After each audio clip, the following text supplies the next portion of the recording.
Super Supportive by Sleyca. Chapter 104. Hot Chocolate. Alden got back to the dorms at 8 p.m. His feet were nearly numb from walking around in his cold, wet shoes for hours, and his messenger bag was stuffed full of paper airplanes. Stuart had liked the activity. "I just never know with that guy." Paper shaping was an art form on the Triplanets as well, which Alden probably should have guessed. If you had more than 30 billion people with fingers and access to paper, someone was going to come up with the idea of folding it creatively.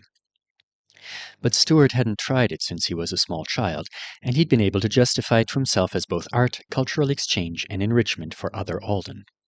Flying paper toys were the best thing the Riebit had ever seen. Stuart had been casting spells to clean up all the shredded planes when they finally cut off the call. Alden squelched his way up to the second floor of Garden Hall, and Jerry, the water shaper from his class who he'd met at the party, was coming down the stairs from the third floor, her flip-flops slapping against her heels. "I was upstairs in Maddie's room," she said quickly, "pulling water out of the clothes he wore today. I owed him the favor from the drinking game." Alden hadn't been that curious, but maybe she felt like she had to explain why she was in the wrong building. "I owe Heloisa," he said. "She hasn't called it in yet." Cohn had divided the class in half, trying to weigh it by rank so it was fairer, and then sent everyone to their Victor assignments. Max had gotten stuck owing Maddie. Alden didn't know if that was random, or if he needed to thank Cohn the next time he saw him. "Heloisa's my roommate," said Jerry. "She wants to find a way to use all the favors on the same day so that it's grander. Do you want me to dry your shoes?" 5 minutes later, barefoot and with dry sneakers in hand, he stepped into the Huntski Lodge. It was surprisingly silent, considering all three of his roommates were in the living area. Haoyu was the only one obviously working. He had a tablet out, and he was tapping his cheek with the end of a stylus. Lexi and Lute were just sitting there. "Hey," Alden said, heading toward his room. A text came from Lexi. "Are you alone?" Alden glanced over. All three of them were staring at him. "Ah, Lute told you. It's just me." Lexi crossed his arms over his chest. "You had a wizard watching your every move all day." Alden frowned. "Yes? Why?" "Because he wanted to hang out, and I did too." Lexi stared at him. "Do you think that's normal? Is he watching us too? What? I was in the room for 6 seconds this morning. I literally sprinted out without speaking to any of you," said Alden. "If you'd tried to start a conversation or I'd needed to do something in the shared area, I would have mentioned it. I told Lute even though we were just going to be in class together." "It's not a big deal," said Haoyu. "It is! How often is the wizard watching you? Why is he watching you? Why the hell would you—" "I didn't tell you so you could interrogate him," said Lute. "I just mentioned it because it was a noteworthy thing about our roommate, and so that none of us would be sitting around saying or doing something embarrassing when Alden walked through the door." Alden was still trying to grasp what Lute actually considered embarrassing. He'd asked Stuart to translate the word dickwad of all things, but he was shy about his job. "I deliberately avoided coming back to this room this afternoon so that I wouldn't make anyone feel like they were being observed by a stranger at home," said Alden. "See," said Haoyu, looking back down at his tablet. "It's fine. Leave him alone." "Why are you two being so calm all of a sudden? Lute was entirely weirded out when he told us." "Not for the reason you seem to think," said Lute. "I was weirded out about what the wizard spy might be telling Alden about me, not what Alden might be telling him." He turned round in his chair to see Alden better. "Say nothing of what you have heard," he said dramatically, "or I'll do spooky chainer things to you." Alden sighed. "It really wasn't much except for what I already asked you about. After you kind of squeaked like that in class, the wizard spy was worried he'd upset you. He wanted me to offer you comfort." "You squeaked? What did you squeak about?" Haoyu asked. "I don't care what he squeaked about," Lexi said. "I care about the fact that the Globy is—" Haoyu slapped his stylus down on the sofa beside him. "Don't call him that." "You guys, don't fight about me," said Alden. "It's fine. People call me that all the time." "He wasn't saying it in a friendly way," said Haoyu. "To be fair, Lexi doesn't say much in a friendly way," Alden replied. Lexi's cheeks colored. Alden didn't want to deal with this. He was pretty sure Lexi was overreacting, but he did feel bad about making the guy nervous about this kind of thing. "Listen, my friend's around our age. He just started wizard college. He doesn't have summoning rights, and wizards in training who haven't earned them yet aren't allowed to call Avowed without being monitored by a summoner. That sounded awkward to both of us, so when he got home for the weekends, his older sister places the call for him and connects it to a tablet. We usually talk for a few hours about things like pandas, marching bands, in the day when Avowed will grow strong enough to overpower the United Nations and take our rightful place as the leaders of our species. Oh my goodness, said Hao-Yu, his eyes going round. Grandwich would love to hear more about that one. Lexi's face was stiff. Yeah, apparently there's a whole process for it to make sure it happens peacefully, but we probably won't live to see it unless Earth gets a bunch more hyperboles with grand ambitions, or we start having super babies a lot faster. So don't get too excited about world domination. My dreams, said Lute, destroyed the very moment they were born. Mostly my friend just wanted to spend time together, said Alden, and see what human school was like, and ask me about my life purpose and tell me about cannibal parrots. Did you start the Gokurach thing? People were saying it in my afternoon classes, said Hao-Yu. Mine too, said Lute. Someone was trying to rhyme it with other words to make a music video. My point is that people talk to their friends through their interfaces all the time. There's a girl in Intro to Other Worlds whose Swedish boyfriend stays on the phone with her for the entire class, and everyone but the teacher knows it. I realize it's uncommon that the person I was on the phone with was our Tonin, which is why I didn't hang around people having private conversations. I stayed in crowd or totally alone, all day. He met Lexi's eyes. Sorry if you felt spied on. He didn't even see you, and I never told him your name. He calls every couple of weeks. I'll remind you it's coming up a day in advance next time, and I'll stay completely away from you again. Is that fine? Did you talk about me? Hao-Yu asked before Lexi could answer. He sounded curious, not upset, but Alden still felt nervous. I did tell him your name and your class. I hope that's okay? Hao-Yu blinked. Why wouldn't it be? He's not even a summoner, and when he is, he can just look it up if he wants. He's going to be a wizard, and I'm an Avowed. The system can send him information about me that I don't even know myself. I was just wondering what an alien my age thought of me. Lexi glanced at Hao-Yu, then Lute. He sighed. Fine. Sorry I called you Globy in an unfriendly way. Hao-Yu smiled and picked up his stylus. He did say something about the demon event on Matadero, Alden added after a moment's hesitation.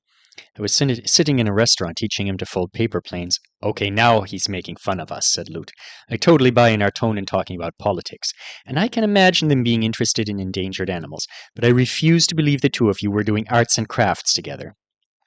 I don't believe you either, said Lexi. You've just got a broken sense of humor like these two. Hao-Yu looked at Alden. What did he say about Matadero?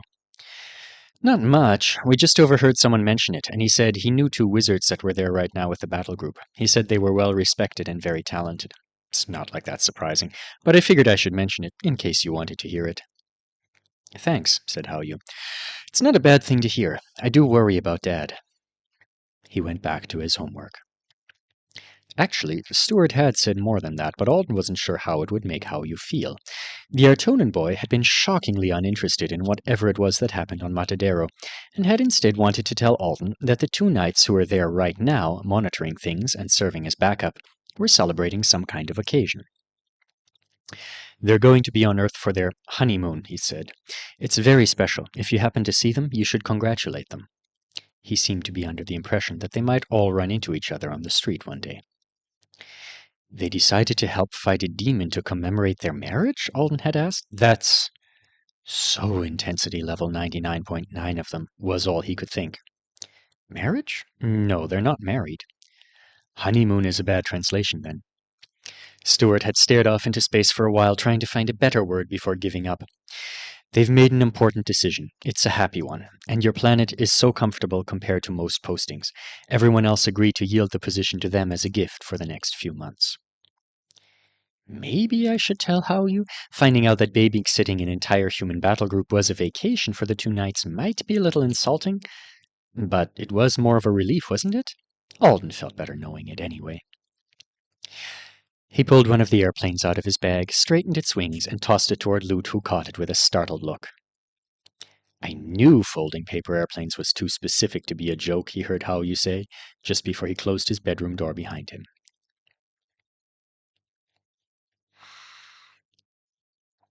Lexi and Alden didn't see much of each other for the rest of the week.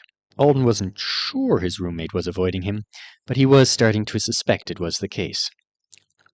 He doesn't seriously think I have an Artonan watching me all the time, does he? Any Avowed could be on a system call with a wizard without other people knowing. It came with having your brain wired into the planet's magical communications array. Alden was starting to feel like he was being punished for being honest about it. At least it's not the worst punishment, he thought as he sat in the sauna with Haoyu again on Friday, after the last gym class of the week. Ostensibly, they were doing their homework. In reality, Alden was doing his homework and Haoyu was texting him pictures of succulent pork meat with crispy skin. You know I'm vegan, he said, during a brief period when they were the recovery sauna's only users. But look at it! Haoyu's voice was filled with longing. Lechon is so beautiful, and they have stewed pork knuckles and deep-fried belly, and are you trying to hurt me? Principal Saleh had swung by the gym as class was wrapping up to check in on them and announced that she'd be taking them all out to dinner next Friday night to welcome them to the school. She'd asked the instructors to pick the class's top overall performer for the first week, and to a lot of people's surprise, the faculty unanimously agreed it was Maricel Alcantara. She'd looked shocked at first, and then genuinely pleased as all the shapers and ranged meisters who'd been in her group for gym congratulated her. Her reward was selecting the restaurant for next week on the spot. The principal seemed to think that most eating establishments would need plenty of warning before she brought in more than 40 starving hero students, fresh from Magifiz's head, to demolish their menu. Maricel had picked a Filipino place at Rosa Grove Mall that was known for its pork dishes. Haoyu was a big fan of the choice. I'm so glad she won. I guess it would have been a little better if I'd won, but since I don't even know there was going to be a contest or a prize, I'm just happy it's someone with great taste in food. You have your priorities in order, said Alden. He didn't think any of them had much of a sense of who was doing particularly well in gym until today. It was hard when they all had such different abilities. You could only catch brief glimpses of your classmates in other groups in between running, climbing, hiding, and, in Alden's case, trying out all the different supplies you'd brought. He knew Maricel had gotten the hang of compressing loose soil into floating platforms that were strong enough to hold her in the air. She could make flying dirt pancakes, and she could ride them up and down like an elevator. It was more advanced than throwing sandbags around, since she had to keep the dirt in shape in addition to moving it through the air. She'd been practicing it in rescue. You know, I was doing really well in rescue before I tried to make that zip line work, said Alden. I was sure I could get it right, but so many sandbags hit the ground that Cone asked me if I was actually getting a kick out of killing them. The distance was the problem. A stiff, too short zip line was basically a vertical murder pole, and since they'd been told to work on managing their skill fatigue better, Alden couldn't make one long enough. One that ran the length of the whole gym would burn his skill right out. Distance being a problem for him had surprised him a little. 100 feet of rope was 100 feet of rope in his mind, and it shouldn't matter whether it was coiled around his waist or extended out to poke and block. But Fragment had offered some insight after asking him about what he was trying and why he thought it wasn't working. It's always hard to give advice on a skill I haven't seen before, she'd said, sitting on one of the sandbags and hovering at the edge of the scaffolding beside him. But this is a problem I know very well. Shaper works similarly. The first thing they taught me in school, and one of the first things I'm teaching your classmates, is that the strongest, most properly controlled shaping happens right here. She tucked her arms in and held her hands a few inches from her chest. This is where my telekinesis holds the most weight. It's where the shapes form perfectly. The farther I am from here I'm working, the sloppier I am and the weaker I am. Those two weaknesses don't seem to apply to your skill, but the distance seems to matter to us in the same way. Shaping techniques fatigue more quickly when I'm farther away from the elemental ground I want to mold. Have to level my talents or get entirely new ones to keep expanding the distance. She tapped the edge of his paracord. My magic isn't like a loose arrow that flies on its own after I've shot. No matter how far away I'm working, it's still connected here, to me, and I'm actively powering it. I like Fragment, Alden told Haoyu. I'm really curious about what we'll be doing in her sessions next week.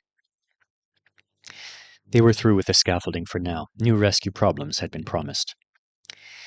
Jeffy wants it to be a burning house, said Haoyu. In the gym? I told him there was a special facility at Lee Jean for that kind of thing, and it was too early for them to be taking us on a field trip to another Hero Program's campus. For some reason, he's doubled down, and now he wants Jim to be a foot race to Lee Jean, followed by a burning house scenario. He's an aqua brute. I know. Maybe he has breathing magic that will help with smoke inhalation, Alden suggested. You're so optimistic. I've been working with him all week, and he just thinks walking through fire would be manly. Instructor Klein is starting to look like he needs a break every time Jeffy opens his mouth. Instructor Klein.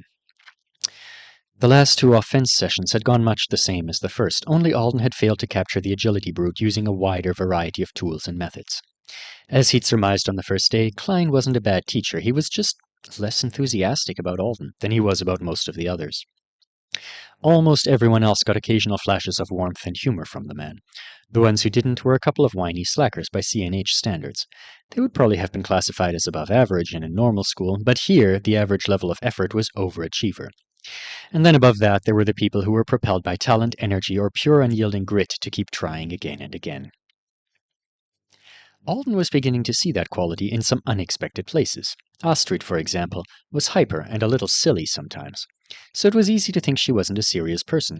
But she had decided on that first day that she would never be able to lay a finger on Klein unless she surprised him somehow, so she'd fully committed to the idea of beating him by anticipating his next move.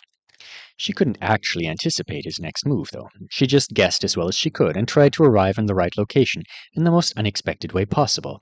That was why everyone in the group was now subject to being tackled, leapfrogged, thrown, or tripped in her attempts to create distractions for the version of Klein she had imagined in her latest "Where is he gonna be next" scenario. She was acting within the rules Klein had given them by treating classmates as environmental features rather than people. Alden wasn't Alden to her when she shoved him in front of another running student. He was a random object that might have inconvenienced the instructor for a second if everything had gone the way she'd thought it might. Alden was fine with it. She was trying something. His own plans of attack were never so amazing that her randomly ruining them was a tragedy. Some people were getting pissed about it, though, and even those in other groups were starting to joke about how insane she looked, repeatedly flying through the air to land on nothing and throwing punches and kicks at places where Instructor Klein wasn't. It had to hurt her feelings at least a little, but she kept going for it.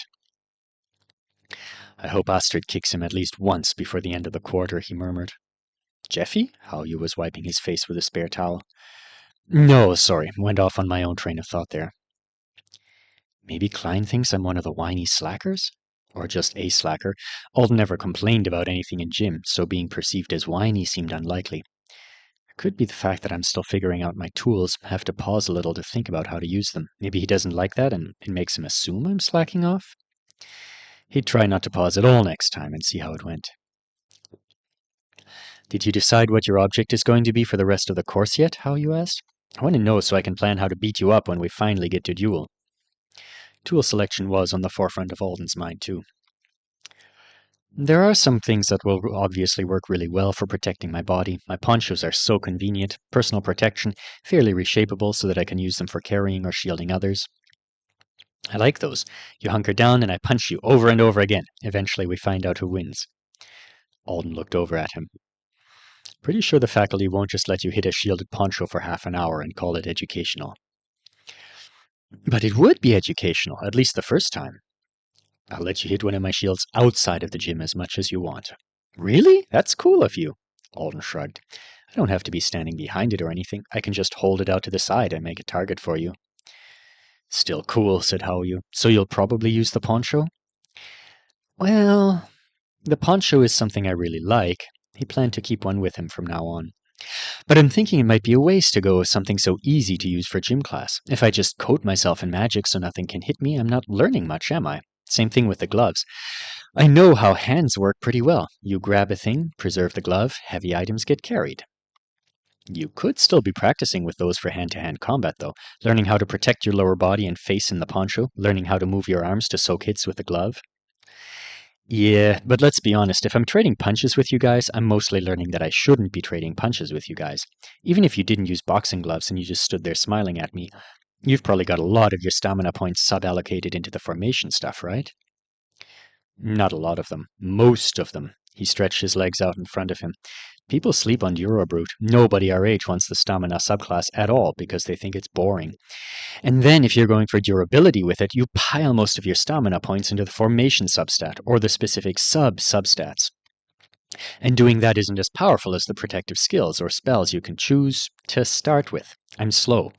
I don't do anything that looks exciting, and people don't always know this, but formation is actually pretty heavy on the mind-body front, which means the system makes me grow into the points more slowly, a little like it does for more traditional processing stuff." "It works like that." "My parents say it's better to think of formation as a resistance to unwanted bodily deformation, so the unwanted bit of it It's as if I'm gradually getting a stronger mental handle on what my body is supposed to be. It feels good, but it takes forever. He paused. I think I'm almost the opposite of a morph brute in some ways. I should ask Snake some questions about how fully developed morph feels to him, compare it to how my parents talk about their powers. That's awesome, How you grinned. I think so. This is how you eventually get straight up bulletproof without having to use spells or skills to do it. But it takes a lot of points to go that far. The A rank is a little concerning for me, to be honest. My parents say Dura will still work great for me if I apply myself, so I'm trusting them. You never wanted to be anything else? Oh, I wanted to be every class at some point. I grew into appreciating Duro when it started having more serious discussions about what would happen when I was chosen. My parents tried to be neutral about all the classes. A lot of people aren't like that, so I'm lucky. He smiled toward the tiny cauldron in front of them. And no, you wouldn't enjoy punching me. It might not be fast and flashy, but your rabid fists would still break before my face did. Isn't that great? Alden laughed. That's what I thought.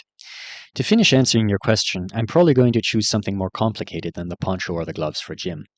I don't feel like the gloves give me enough chances to explore unusual skill uses, and if I have the poncho, I'll just dominate at self-defense until my magic conks out. And that's kind of self-explanatory too. I want practice and faculty advice on a less intuitive tool, so it'll probably be the paracord or some other kind of line or rope, if I'm reasonable. How you looked intrigued. What if you're unreasonable? A giant roll of wrapping paper, Alden said. Ooh, you want to make stuff out of it? I totally do. Paper shield! Paper sword, said Alden. Paper armor, paper stretchers, paper bags, paper bombs. How you looked confused. I haven't actually figured out how to make a paper bomb, Alden confessed, but I can set things on fire and preserve them, and I need to play with it at some point. You should do it! Can you imagine Instructor Klein's face, though? If I just sat down on the floor every few minutes to cut or fold a new shape, the paracord is kind of that way already. Can't imagine what the faculty would say if I showed up with scissors and took a time out between each session to make new attachments for my wrapping paper weapon. An Alien Films Club was having a cookout beside Garden Hall when they arrived. Folding chairs stood in rows in front of an inflatable screen, and everyone was walking around with grilled sausages on buns.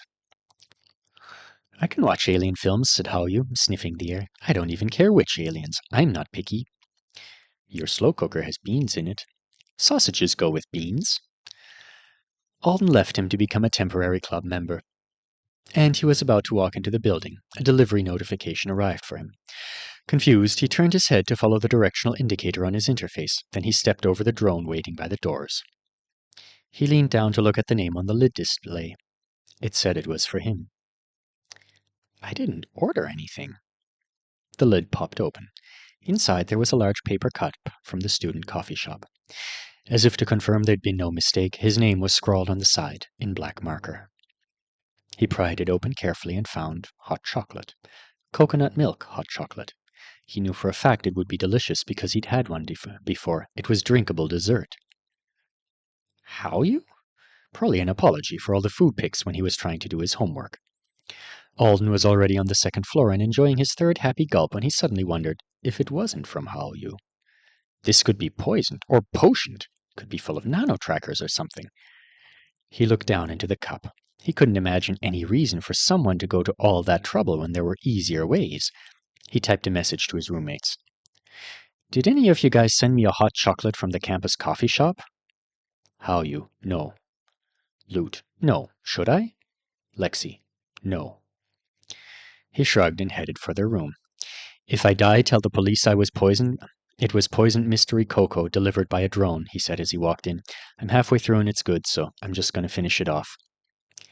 People sending you anonymous drinks? Lute asked. He was leaning against the kitchen counter, eating something that was probably Hao-Yu's bean stew out of a mug. Yeah, Alden nodded. It was downstairs with my name on it, but I didn't order it. Lexi was in a corner of the living room, emptying the bin on the robot vacuum. Alden had bought it for his rugs, and so he would know if Gorgon might like one after all. I wondered why the bin was always empty. He should have suspected Lexi. Hao-Yu and Lute were both much nicer, and they would help with things if you asked, but they didn't seem to be natural chore doers unless the chore was related to slow cookers or musical instruments. And they both thought trash cans were containers that could hold an unlimited quantity if you just kept smashing the garbage down. Thanks for emptying it, he said. Lexi grunted. Lute looked over to Lexi. It needs emptying? How did you think it worked? Alden asked. Like an incinerator? Lute asked. Maybe a girl sent you the drink. A girl? Natalie! Or Hadiza? As the weekend approached, Lute seemed to be working himself up to ask Alden to ask the Rabbit Girls if they wanted a tour guide again. That's what Alden thought was going on anyway. Their names had been popping up unusually often over the past couple of days.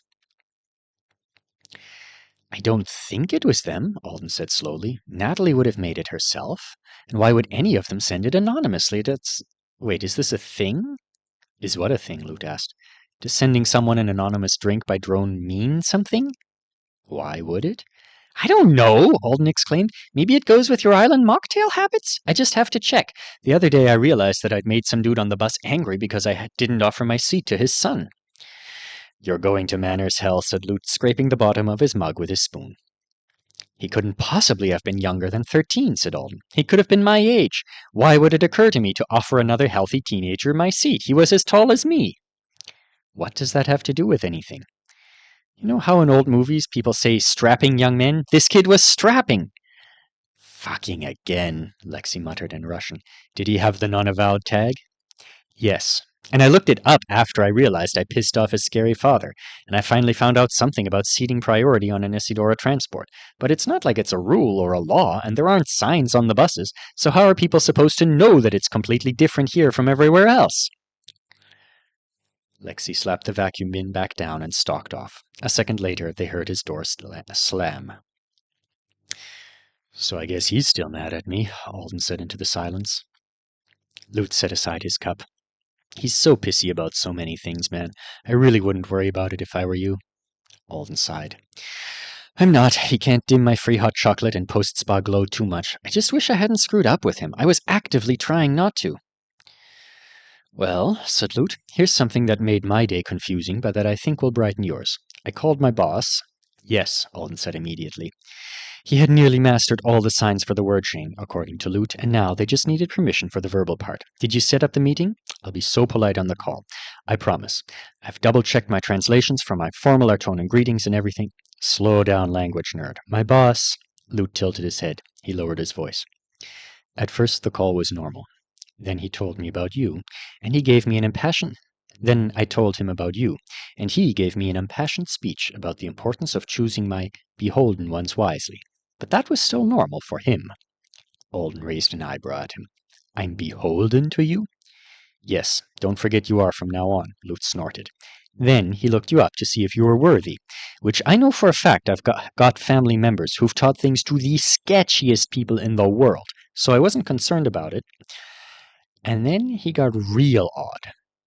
And then really excited, and then all of a sudden it was like, oh, my dear young Lute, I was so concerned you were being taken advantage of by a scoundrel, but how your budding wisdom begins to flower. Truly you have exceeded the limitations of youth and ignorance, and allied yourself... Alden stared. Lute was doing an impression and everything. His hands were flapping around excitedly. Allied yourself with a heart whose luminous purity has been laid bare before the mother herself. No, that's not... Tell him I shall inscribe his name on both my consciousnesses. Your boss is nuts. Naturally, you may teach the bare, luminous heart anything you desire, Lute continued in a dramatic voice. Give him cookies. The mother's favorite daughter hath seen his bare heart light. Let him have all your time, and give him my number. Okay, we're not really quoting any more. Alden could feel himself blushing. It was the commendation, it had to be, but Lute's boss was clearly an overreactor. Lute started snickering. So tell me, Alden, did the Artonans install the 1,000,000 megawatt spotlight in your heart, or were you born with it? He looked so delighted. Oh, come on, I was so much nicer about your weird thing. Please let me, I've got one more. Who is the mother's favorite daughter? Why did you bare your spotlight heart to her? Alden's hot chocolate was getting cold. That was fine. He could reheat it with his face. And does your light gently bathe the people you shine it on, or is it more of a purifying fire that burns sinners to death? Hold still, said Alden. I'll shine it on you, and we'll see if you get scorched. Still grinning, Lute walked over to him. Sorry, it was just so funny, and it was a complete repeat of you getting unexpected information about me from your wizard. He stopped giving me info when you asked him to, Alden said. I do feel kind of guilty because I was going to use the chat with Parathet-ur to slip you info about Chainer, Lute shrugged. But now he seems sure that vetting you would be some kind of an insult, so you can ask your wizard about me after all. Just tell me everything he says so I can unembarrass myself. Don't think I knew about all the stuff before I took the class. The prostration? Shh! Lute cringed. A second later, though, he was staring at Alden curiously again.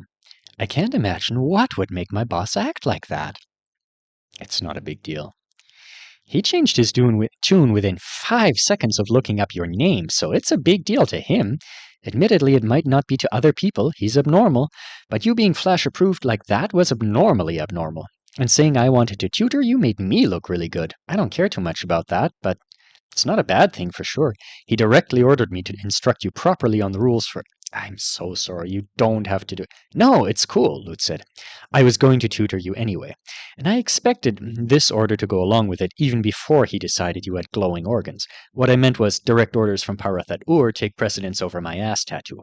Aulia can't make the family brand override our actual class duties, no matter how much she'd like to. Can't stiff the big C contract with a littler contract, you know? And you just became a duty, so we'll grab a privacy booth somewhere and bill my boss for it. I can teach you the whole word chain there, and I can teach you why word chains aren't freely available in the first place. Alden blinked. That would be laying a small but annoying mystery to rest for good. What about this weekend? Lute asked. Are you busy? No. Tomorrow morning I've got an appointment with my trainer, but I'll be done at 10. Then I'll schedule it and let you know. And on Sunday, do you think maybe your intake friends might want to go somewhere, like we did last Sunday? I was actually right. Not that Lute hadn't been pretty obvious. Where? I can find something. How you came back to the room with plates full of sausage dogs and a story about a girl who'd been called to the Triplanets for an acting role in a television show. The bean stew was vegan, and to top it off, Alden had pulled all of his containers of miscellaneous cafeteria leftovers out of the fridge. Lexi was pried from his room by Hao-Yu and the smell of food. A moment later, they were all sitting down at the kitchen table to eat everything in sight.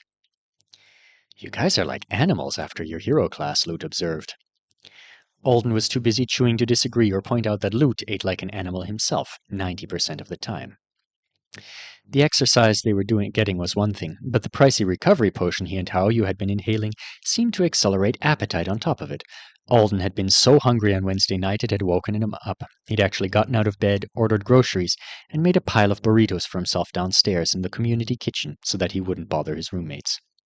The last burrito was on the table now, in fact, waiting to be consumed. I've grown 3 centimeters this year, said Hao-Yu. I'm trying for at least one more. Lexi, pass me Alden's spicy Chicago pickles.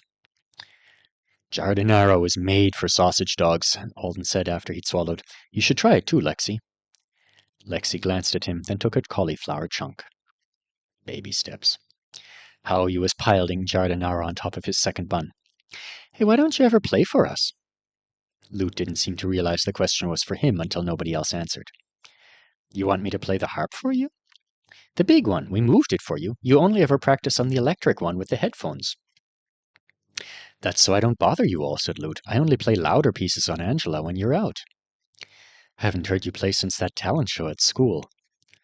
That was 2 years ago. Lute looked uncomfortable suddenly. Hao-Yu's own face was unreadable. After you were selected, everyone was saying you'd probably stop, he said. When I heard you came to the music program instead, I thought it was good that you weren't going to quit. Lute stared down at his plate for a second, then looked back up. Yeah, I'll play for you, if Lexi doesn't mind. Why would I mind? You want the apartment to be silent 90% of the time. Lexi grunted. I knew you were a harpist when I asked you to stay here. My parents are dancers. I was a dancer until I quit to spend more time with Ryther. I like music. Okay then, Lute stood. Angela has been in the mood for rock and roll lately. Alden had always been an enjoyer of music, but not a connoisseur. He'd heard Lute play at the funeral, and he'd thought, that sounds really nice, and he's so snobby he's using magic to make the other players better. He's probably good. He'd been mistaken. Lute Velra was extraordinary. Alden didn't have to be a connoisseur of harpists to see that Lute's fingers moved like they owned the strings. He was as fast or delicate or passionate as the piece needed him to be. He played arrangements of popular songs, classical pieces, and folk music like they were all equally exciting. Sitting in a dorm room in comfy clothes, stuffing your face while Navowd performed a private concert on an instrument that cost more than most cars was an awesome way to end a week.